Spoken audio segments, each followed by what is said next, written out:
महाविकास आघाडीचे आणि आपल्या मित्र पक्षांचे सगळ्यांचे लाडके उमेदवार रमेशजी यांच्या पदवीधर मतदारसंघाच्या प्रचाराच्या निमित्ताने आज ठाण्यामध्ये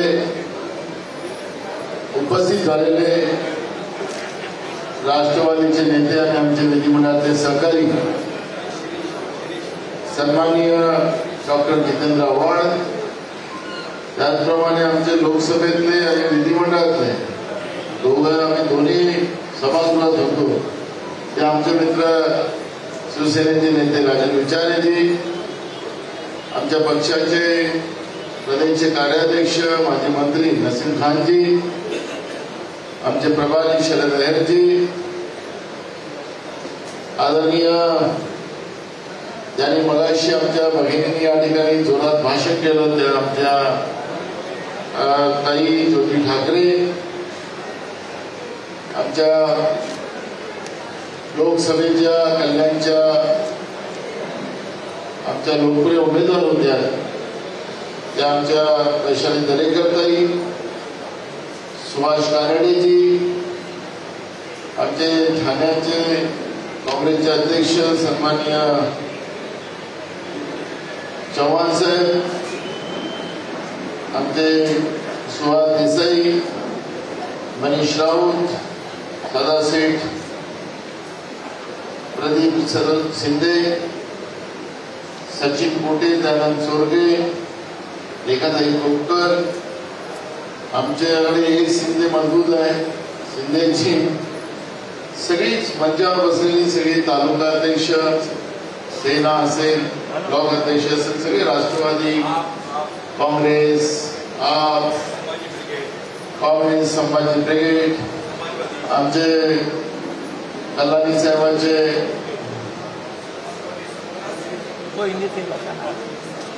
मनोज रासी, समाजवादी पार्टीचे नेते, सगळेच आदरणीय मंच उपस्थित, माझ्या माता भगिनी, आमचे सगळे युवक मित्र, राजेंद्र राजे, राजेश शर्मा, सगळ्यांचंच, आणि आमचे सगळ्यांना म्हणजे जितेंद्र आव्हाड असो की नाना पटोले असो त्यांच्यावर प्रेम करणारे पत्रकार,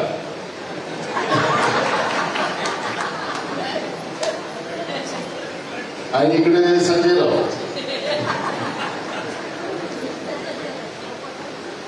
खरं तर या निवडणुकीला आपल्या सगळ्यांना एकजुटीनं आणि झालेल्या लोकसभेच्या निवडणुकीचा बदला घेण्यासाठी त्या ताकदीने ही निवडणूक आपल्याला लढायची. मी परवा पनवेलला होतो, त्या ठिकाणी आमचे जैन आमच्या शिवसेनेचे उमेदवार होते, आमचे तिथले तुमचे संपर्क प्रमुख बबन पाटील जे होते, आमच्या तिकडे शिंदे पण होते, आणि सांगितलं की जवळपास 75,000 मतं आली केली. त्याचप्रमाणे शेकापाचे नेते जयंत पाटील होते, त्यांनी सांगितले की आमच्याजवळ 20,000 मतं आमच्या. काँग्रेस पक्षाने जवळपास 80,000 मतं केली. आता आमचे राष्ट्रवादीचे तरुण ते सांगतात की आम्ही 12,000 मतं 22,000 मतं आम्ही केली. टोटल लावले तर किती होते? टोटल लावले किती होते? 2.25 लाखाच्या जवळवर ही मतं आहे. आणि आपण केलेली मतं आणि ही निवडणूक कोकण विभागामध्ये आपण पाहिलं की आता जेव्हा ज्या लोकसभेच्या निवडणुका झाल्या तेव्हापासून गिंधे सरकारमध्ये, त्यांच्या सरकारमध्ये मग फडणवीस असेल, एकनाथ शिंदे असेल, त्यांची भाषणं अशी असते की उद्धव ठाकरेंचं आता कोकणामध्ये काहीच नाही. आपण एक जागा जिंकली ती भिवंडीची जिंकली. बाकी कोकणातल्या पालघर असेल, रायगड असेल, रत्नागिरी असेल, कल्याण असेल, ठाणे असेल, या कोकणातल्याच आणि माड असेल, या सगळ्याच्या सगळ्या जागा आपल्या लॉक झाल्या. मला राजन आता सांगत होतं की कसं षडयंत्र या लोकांनी केलं, त्याचं योग्य वेळेस त्याचं उत्तर आपण देऊ. षडयंत्राने ही निवडणूक जिंकली गेली, जनतेने घेतली नाही असं माझं आजही दावा. पण त्या मशीनमध्ये त्यांनी ज्या पद्धतीचं, बरोबर राहुल गांधीजींनी पण तीच भूमिका मांडली. आजही आमचं म्हणणं आहे की बॅलेटनेच मतदान झालं पाहिजे. हे जनतेचं मत आहे, हे काही शिवसेनेचं, उद्धव ठाकरे साहेबांचं आहे किंवा शरद पवार साहेबांचं आहे की राहुल गांधीचं मत नाही आहे. हे या देशाच्या जनतेचं मत. आमच्या संविधानामध्ये आम्हाला तीच भूमिका दिली. आमचं व्यक्ती स्वातंत्र्य, आमचं मत हे मतदान होते, मतदानाने आम्ही करतो. आणि हे मत, मला वाटतं की माझं मत मी त्याला मारलं त्याला जाते की नाही, हा अविश्वास निर्माण होणं म्हणजे माझ्या व्यक्ती स्वातंत्र्यावर घाला. एकदम साधा आणि सरळ भाषा. संविधानामध्ये तीच भूमिका मांडली. या देशातल्या तमाम लोकांनी, जनतेने, सिव्हिल सोसायटीने सातत्यानं आंदोलन केले, सांगितलं की आम्हाला आमचं बॅलेटनं मतदान करायचं. जगातले अनेक देश आहेत, या देशांनी सुद्धा, अमेरिका असेल, जापान असेल, अशा प्रगत देशांनी सुद्धा बॅलेटवर मतदान घ्यायला सुरुवात केली. भारतात का नाही? पण मी तुम्हाला सांगतो की षडयंत्राने ही निवडणूक जिंकली असेल, मशीनने जिंकली असेल, पण आता आपली निवडणूक ही बॅलेटवर आहे. आता खरी परीक्षा आपली आहे. आता या परीक्षेमध्ये जनशक्ती मोठी की धनशक्ती मोठी? कारण की आताच्या लोकसभेमध्ये दोन्ही गोष्टी झाल्या. षडयंत्राने निवडणूक जिंकली गेली, धनशक्तीचा मोठ्या प्रमाणात वापर झाला, प्रशासनाला त्याच्यामध्ये वापरलं गेलं होतं. ते उघड्या डोळ्यांनी आपण पाहतो. नाही तर राजा बिचारा हरायचं कुठं कारणच नव्हतं. रत्नागिरीची आमची विनायकरावची जागा आम्ही हरायचं कुठं कारणच नव्हतं. म्हणजे आपण सगळ्या जागांचा अगर विश्लेषण आपण कोकणातला केला तर त्या ठिकाणी आपण मान्य करू की धनशक्तीचं आणि षडयंत्रांनी ही निवडणूक जिंकलेली असं आपल्याला पाहायला मिळतं. पण आताच हे मतदान आपण तयार केलेलं आहे, हे सुशिक्षितांचं मतदान आहे, ग्रॅज्युएट पोस्ट ग्रॅज्युएट झालेल्या लोकांचं मतदान आहे. आणि म्हणून उद्धव साहेबांनी परवा पण म्हटलं की या निवडणुकीमध्ये, लोकसभेमध्ये आपण कोकणामध्ये ज्या पद्धतीने आम्हाला आराव लागले, आमच्या जिव्हारी लागले, हे परवाच उद्धव साहेबांनी म्हटले.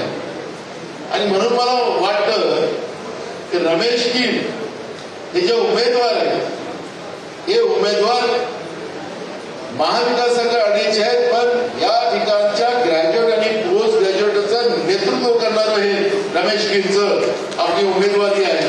आणि त्या ताकदीने यांना आपल्याला निवडून देण्यासाठी तो प्रयत्न करावा. आज ठाणे जिल्ह्यात हा एवढा मोठा जिल्हा आहे की 18 आमदार या जिल्ह्यामध्ये, 18 म्हणजे ठाणे जिल्ह्यामध्ये 3 खासदार आणि 18 आमदार असा हा जिल्हा आहे. म्हणजे ठाणे जिल्ह्यामध्ये आपण कल्याणलाही जाऊ शकतो, आपल्याला उल्हासनगर असेल, या हा सगळा जो परिसर आहे आणि जवळपास 1 लाख मतं या संपूर्ण ठाणे जिल्ह्यामध्ये, म्हणजे मीरा भाईंदर पासून तर कल्याण डोंबिवलीपर्यंत, तर मग सगळं ठाण्याचं ग्रामीण असेल, सगळं असेल, उल्हासनगर असेल, हे सगळं पकडलं तर 1 लाख मतं या जिल्ह्यामध्ये. निवडणूक जिंकायची असेल तर ते ठाणे जिल्ह्यातून जिंकावे लागेल. मी पालघरमध्ये गेलो, मी रायगडमध्ये पण गेलो, पण जे काही मी पाहतोय की सगळी ताकद जी आहे ती ठाणे जिल्ह्यात. आणि ठाणे जिल्ह्यामध्ये आमच्या जवळ सगळेच टायगर आहेत, हे ताकदीची लोक आहेत, मजबूत आहेत. मुख्यमंत्री असेल तरी आम्ही पाहतोय सभागृह म्हणून, मग जितेंद्र आव्हाड असेल, आमच्या ठाण्याकडे आमची जीबी, आता तर मला राजा विचारे तर एकदम काय असेल तुझं, तू तुझं बघतो, पण माझ्या इथं माझ्या पक्षाला काही म्हटलं तर मी तुला तुझं म्हणणारा एक वाघ आपण राजनीतीवर पाहिजे. दबावाचं राजकारण इथं केलं जात तरी इथं घाबरणारी व्यवस्था नाही. पण आज आपल्याला या निवडणुकीच्या माध्यमातून आपल्या हातामध्ये एक संधी आली. आपण आताच आमचे जवानांनी म्हणाले की आम्ही महानगरपालिका ठाण्यामध्ये आम्ही पुढे आहोत. पण तुम्हाला जवान एक गोष्ट सांगतो आणि तुम्हाला सगळ्यांना या निवडणुकीमध्ये आपण एकजुटीने ही निवडणूक जिंकली. कारण मतं आपण तयार केलेली आहेत, आपल्या संपर्कातली लोक आहेत. हे निवडणूक जिंकल्यानंतर तुम्हाला सांगतो की यांची लोकसभेत जिंकलेली जी हवा आहे ना ती नाही जिंकण्यासाठी फुटली तर बघा. आणि तिथून खऱ्या अर्थानं तुम्हाला सांगतो की हे लोक ढिले पडतील. यांना समजेल की सुशिक्षित लोक यांनी या निवडणुकीमध्ये हा जो महायुतीचा फुगा आहे हा सुशिक्षित लोकांनी फोडला. हा मेसेज या निमित्तानं केला तर येणाऱ्या महानगरपालिका असतील, येणाऱ्या जिल्हा परिषद पंचायत समित्या असतील, नगरपालिका असतील किंवा विधानसभा असतील या सगळ्या निवडणुकीवर या निवडणुकीचा परिणाम होणार. हे निवडणूक फक्त इथपर्यंत काही नाही करण्यात सगळ्या निवडणुका लागल्या, सगळ्या निवडणुका लागल्या. हे निवडणूक आतापर्यंत होणाऱ्या निवडणुकीसारखी नाहीये. मुंबईमधल्या दोन्ही जागा आपल्याला जिंकायच्या तिथं आम्ही पूर्ण टीम लावली. नाशिकमध्ये तीच परिस्थिती आम्ही की पूर्ण टीम लावली. कारण की ह्या चारही जागा विधान परिषदेमध्ये महाआघाडीसाठी सगळ्यात महत्वाची. आणि म्हणून आम्ही ज्या पद्धतीने हे सगळं टीम महाविकास आघाडी म्हणून आम्ही करतोय. पवार साहेबांचं माझं सकाळीच बोलणं झालं, सकाळी उद्धव साहेबांशी माझं बोलणं. आणि ह्या सगळ्या गोष्टीचं प्लॅनिंग आम्ही 2 दिवसानंतर महाराष्ट्राच्या विधानसभेचं अधिवेशन सुरू होईल. तिथेही निवडणुका लागलेल्या आहेत, त्याची तयारी कशी करायची त्याच्यावरची चर्चा करायची. पण माझं आपल्याला एवढंच आग्रह आहे की या सगळ्या परिस्थितीमध्ये आता कोकण पदवीधर मतदारसंघ मुंबईची निवडणूक तिथं आपले मित्र आहेत, आपले मैत्रिणी असतील, त्याला त्या ठिकाणी फोन करून मतदान करायला आपल्याला बाहेर बाध्य करावं. नाशिकमध्ये असेल तिथं आपल्याला सांगावं लागेल. आणि आपल्या भागामध्ये सुद्धा त्या पद्धतीची तयारी आपल्याला करावी लागेल. तिथं कार्यकर्ते पण आहे, तिथं मतदार नेते पण आहे.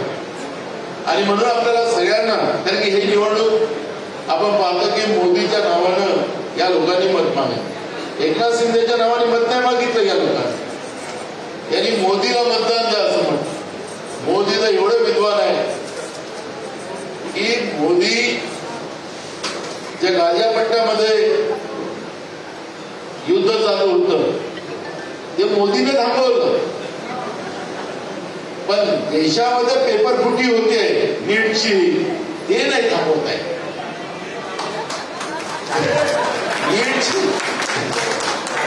नीटची पेपर फुटले ते नाही थांबवत आहेत. पण गाझियापट्ट्यातली युद्ध मोदी थांबवू शकतात.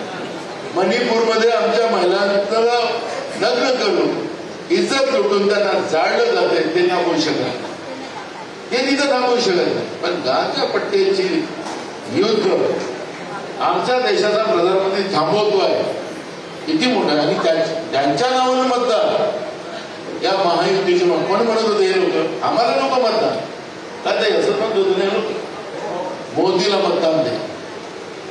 एवढं मोठं काम आहे. यांना तर मला असं वाटतं की विदेश गाझियापट्ट्यातच पाठवलं पाहिजे, कशाला युद्ध पाहिजे. ही जी परत आहे, कारण की नीटमध्ये किती लोकांचं नुकसान झालं. आता जितेंद्र बोलले, राजन बोलले, सगळे बोलले, किती नुकसान झालं. सगळ्या मुलांचं भविष्य आणि त्या कुटुंबाचं भविष्य. माझा मुलगा डॉक्टर व्हावा, माझी मुलगी डॉक्टर व्हावी. आई वडील आपल्या पोटाला लावून आपल्या मुलांना ट्युशन देऊन नीटमध्ये पास झाले पाहिजे याच्यासाठी प्रयत्न करा. नीटची गरज नाही. मी तुम्हाला सांगतो, महाविकास आघाडीचं सरकार आलं महाराष्ट्रामध्ये आणि मोदीचं चुकून सरकार राहिलं तर तो 15% तुम्ही भरत तुमचे 85% आम्ही महाराष्ट्रामध्ये नीटच्या विना परीक्षेत 12वीच्या वर्षात काही संबंध नाही. 15% तुमच्या तुम्ही भरत बसा, नीट न भरा. काय गरज आहे. 12वी पास झालेले डॉक्टर नाही आहेत का आमच्या ठाण्यामध्ये. माणसं मारतात ते. का ते कोरोनाचं इंजेक्शन देतात. आमचा सचिन शिंदे भरमवाला त्याला श्रद्धांजली आम्ही दिली. तुम्हाला सांगतो मी, मला आरोप नाही आहे, त्या इंजेक्शनमुळे हार्ट फेल होत आहे, ब्रेन फेल होत आहे, माणसं मरतात आहेत तरुण तरुण. आपण सांगतो बीपी वाढला, त्याचा अटॅक आला. हे डॉक्टरांनी आणि सायंटिस्टनी आता सिद्ध केलं. लंडन मध्ये यांनी जाऊन हे जे आपले लस देणारे लोक आहे यांना माफी मागितली तिथं की आमचं आम्ही चुकीचं इंजेक्शन केलं. आणि कोणा लावलं, कोणाचा फोटो आहे त्याचा, फोटो यांचा, आणि हे म्हणतं की आमचं घेणं देणं नाही.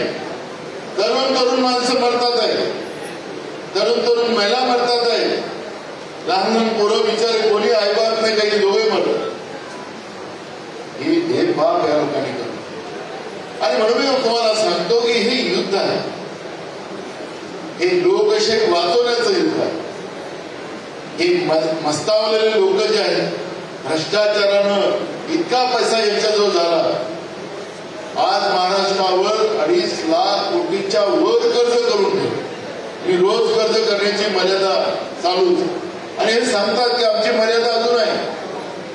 सगळ्या लोकांना कर्जामध्ये डुबवून ठेवून आताच मी आणि मित्र बोलत होतो की आमचा समृद्धी मार्ग आहे, त्या समृद्धी मार्गावर ऍक्सिडेंट जे स्पॉट आहे तिथं काही उपाययोजना सरकार करते.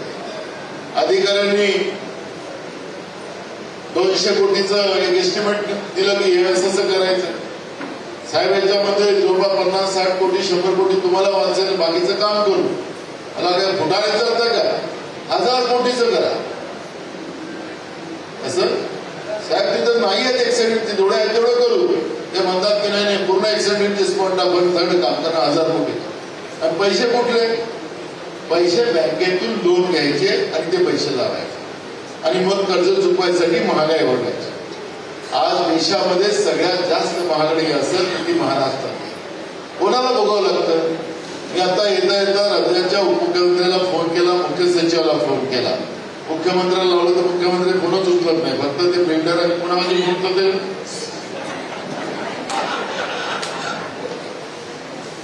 उपमुख्यमंत्र्याला फोन लावला, त्यांनी उचलला.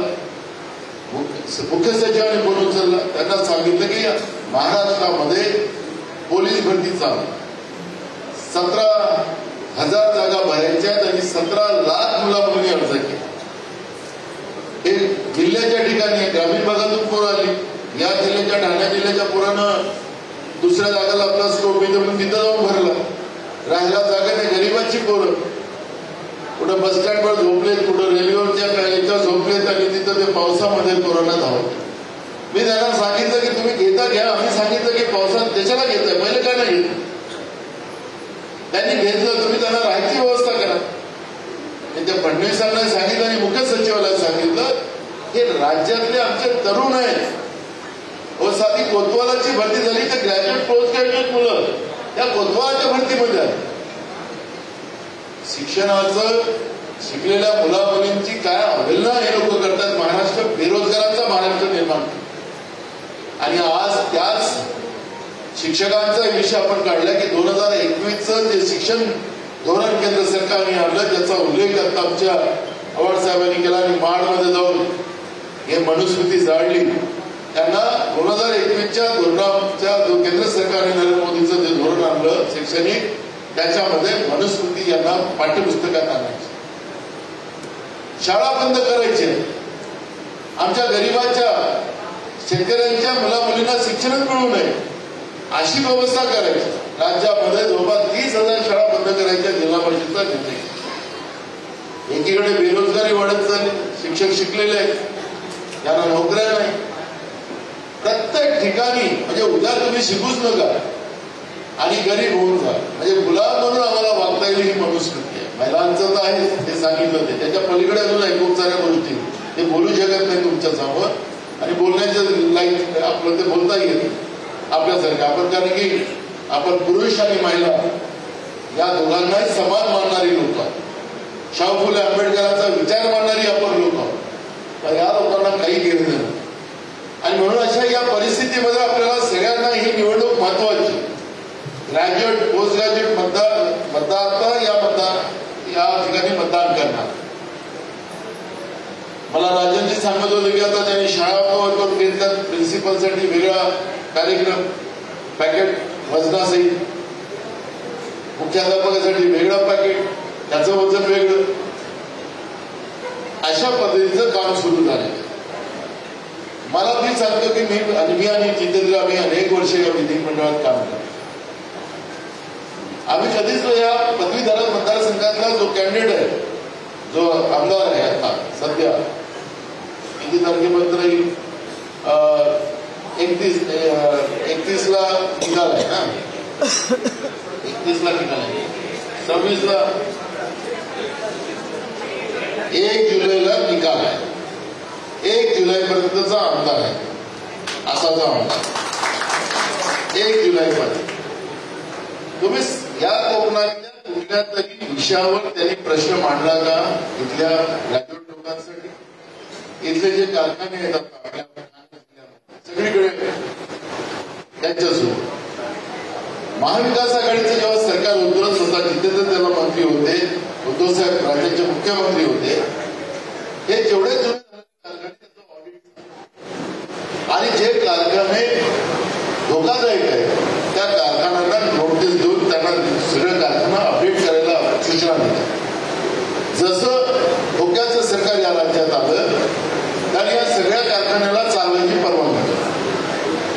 आज त्या ठिकाणी निरपराध लोक मरतात. येत्या 2 दिवसात एका पंधरवड्यामध्ये कुणाला स्फोट होतो, लोक मरतात. कोण मरतात? जनता. आपली लोक म्हणून राहिली ती आपल्यातलीच लोक. ते सांगत आहे आपलेच लोक मरतात, यांना काही नाही. ड्रग आणला देशात, राज्यामध्ये मोठ्या प्रमाणात, त्या गुजरातमध्ये श्रीमंतांच्या पुढे ड्रग पेतात, ते चढवतात गाडी लोकांच्या अंगावर, त्याला हे सरकार मदत. म्हणजे आता तुम्हाला सामान्य मध्यमवर्गीयाला जगण्याची संधी नाही. तुम्ही जगायचं असेल तर तुम्ही यांच्या गाड्याखाली येऊन मरून जा. हे काय चाललं काय महाराष्ट्रात? तुमच्या पोरांना शाळा कॉलेजमध्ये ड्रग कसं पुरवतात त्याच्यावरची व्यवस्था करतात. कलेक्टर, SP सारखे दर्जेदार पदार्थी लोक तर यांच्या चपरासारख्या वागतात. काही तर बंद करून घेतील, त्याचे रेट ठरलेले. आम्ही तर या विधानसभेमध्ये आम्ही सगळे यांचं काढणार आहोत. महाराष्ट्रामध्ये कधी नव्हे, इतके वर्ष आम्ही काम करतोय राज्यामध्ये. यांचा एक दर्जा होता कलेक्टर, SPचा. लोक घाबरायचे, प्रशासनामध्ये दबाव राहायचा. परवा वसईमध्ये घटना झाली, तरुण पोरीला रस्त्यावर मारत असताना लोक पाहत आहेत, कोणी जायला तयार नाही, पोलीस पण तिथे यायला तयार. त्या पोरीला तिथं जिवंत पडल्यानंतर 16 घाव केले, ती जाऊन ओळखा केली. काय चालू राज्यामध्ये? कायदा सुव्यवस्था राहिला, पोलिसांचा धाक राहिला. ही जी काही परिस्थिती निर्माण झाली ही कधी नव्हे महाराष्ट्रात झाली. आणि म्हणून मी तुम्हाला सांगतो की या निवडणुकीनंतर खूप आता विधानसभेचं अध्यक्ष तिथं आम्ही खडाजंगी करणार होतो. सरकारला सगळ्या गोष्टीचं उत्तर द्यावं लागणार आहे. महाराष्ट्रामध्ये हे सरकार जनतेच्या दरबारात पराजित झालेलं आहे. महाविकास आघाडीचा महाराष्ट्रामध्ये विजय झालेला आहे लोकसभेमध्ये. आणि म्हणून या सरकारला आता पडावंच लागेल.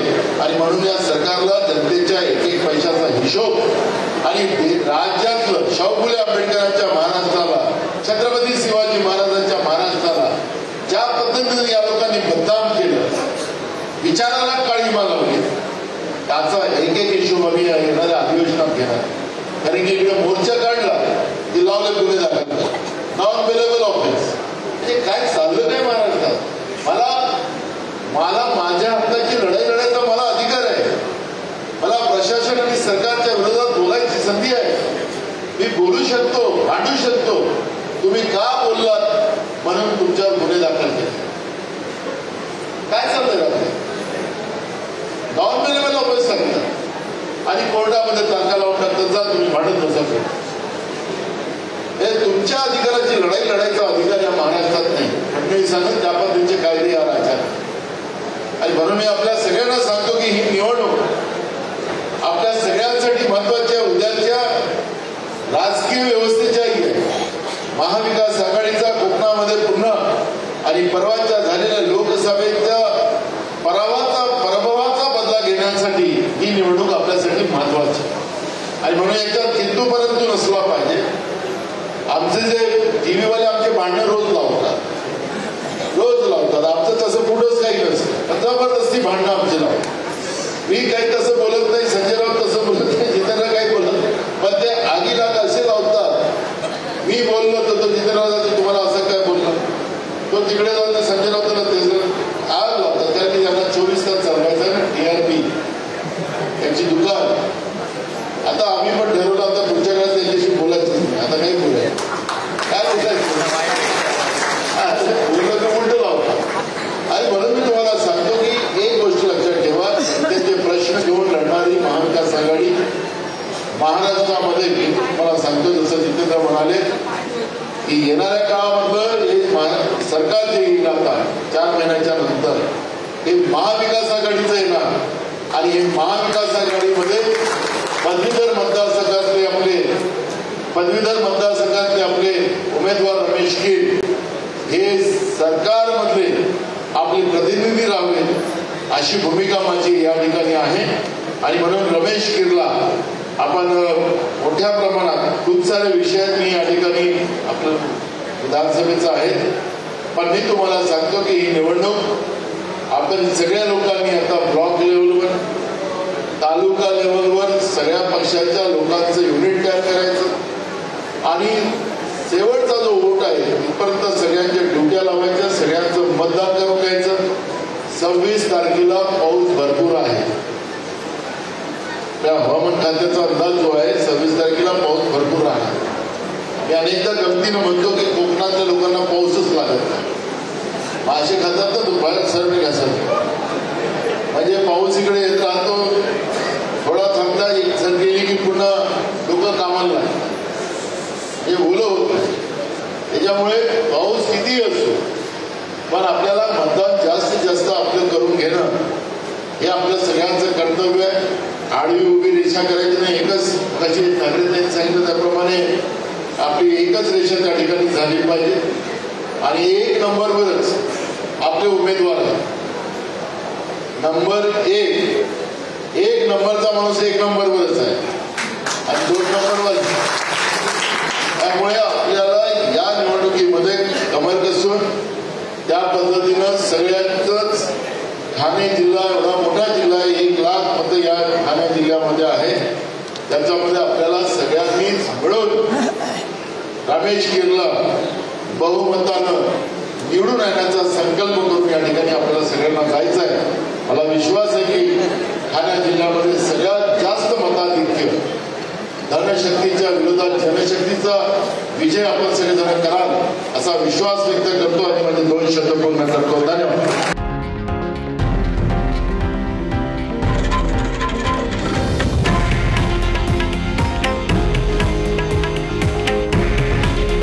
हे आहे देशातील नंबर 1 न्यूज नेटवर्क आणि आपण पाहत आहात TV9 मराठी. काळजी तुमची, हित महाराष्ट्राचं.